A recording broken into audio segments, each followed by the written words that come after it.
मुख्यमंत्री पदाच्या दावेदारांची आपापल्या मतदारसंघाकडे कूच, समर्थकांनीही देव घातले पाण्यात, पुरोगामी महाराष्ट्राच्या पुरोगामित्वाबाबत प्रश्नचिन्ह.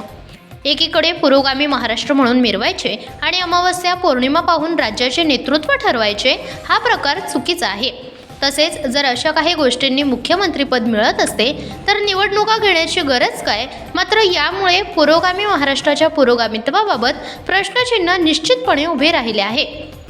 एकूणच महाराष्ट्र हा पुरोगामी राज्य असल्याचं आपण म्हणतो. बसता उठता शाहू फुले आंबेडकर यांच्या विचारधारेचं नावही घेत असतो.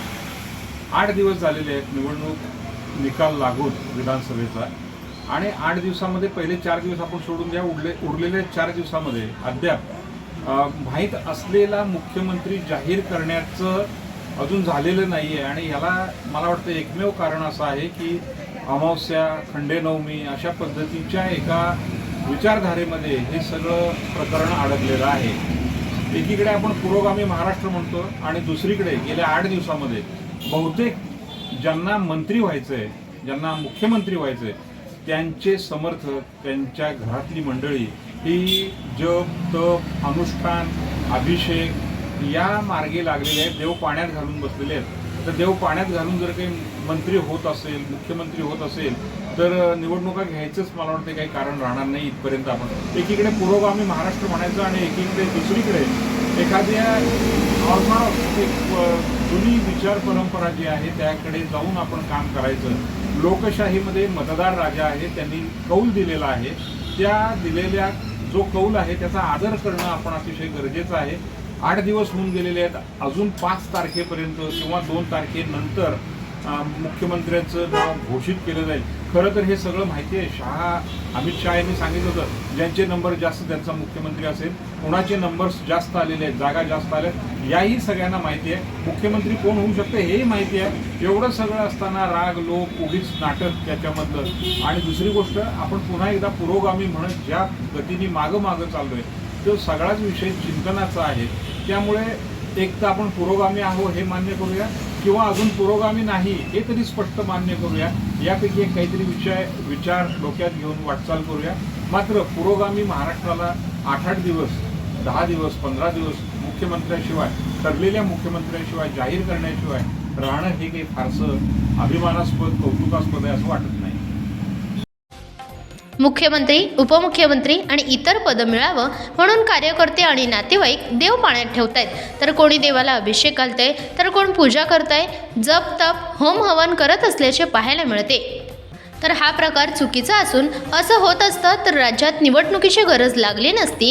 एकीकडे पुरोगामी महाराष्ट्र म्हणायचं आणि 8-8 दिवस जनतेला ताटकळत ठेवायचं, हा प्रकार चुकीचा आहे. गेल्या काही वर्षापासून भारतीय संविधानातली मूल्ये आहेत, उपासना मूल्य असेल किंवा धार्मिक स्वातंत्र्य असेल किंवा समता, बंधुता, न्याय, अभिव्यक्ती स्वातंत्र्य असेल, याच्यावर घावा घालण्याचं काम काही शक्ती जाणीवपूर्वक करत आहेत. आणि समाजातल्या धार्मिक भावनांना कुठंतरी वेगळं वळण देण्याचं काम काही मंडळी करत आहेत. उपासना पद्धत वेगवेगळी असू शकते आणि या उपासना पद्धतीचाच एक भाग म्हणून काही मंडळी आता त्याला खतपाणी घालण्याचं सुरू आहे. आत्ताचं जर उदाहरण बघितलं तर महाराष्ट्राच्या मंत्रिमंडळात आपल्याला स्थान मिळावं, आपल्या एखाद्या नेत्याला मंत्रिपद मिळावं, ह्याच्यासाठी यज्ञ चालू आहेत, पूजा अर्चा चालू आहे, देवाला साकडं घालणं चालू आहे. हे माझ्या मते भारतीय संविधानातली जी मूल्ये आहेत त्याच्या विरोधात आहेत. आणि हे असं जर आपण धार्मिक अंधश्रद्धेला खतपाणी घालत असू, कर्मकांडाला जर खतपाणी घालत असू, यज्ञ करून किंवा पूजा अर्चा करून मंत्रिपद मिळत नाही किंवा आमदारही होता येत नाही, हे अलीकडच्या पैसा बोलतो आहे हे सगळं लक्षात घेता, त्या पैसा बोलतो आहे, किती पैसा ओततो आहे त्याच्यावर त्याचं मंत्रिपद अवलंबून आहे.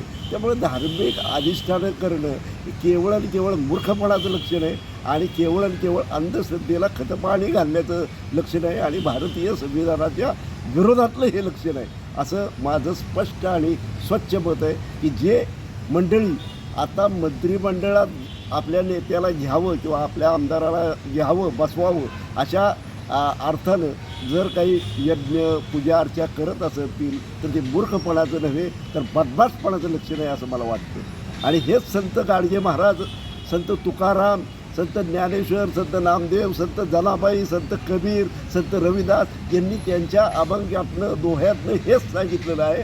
आणि वारकरी संतांच्या मूळ विचाराला वरच घाला घालण्याचं काम ही मंडळी करत आहेत असं मला वाटतं.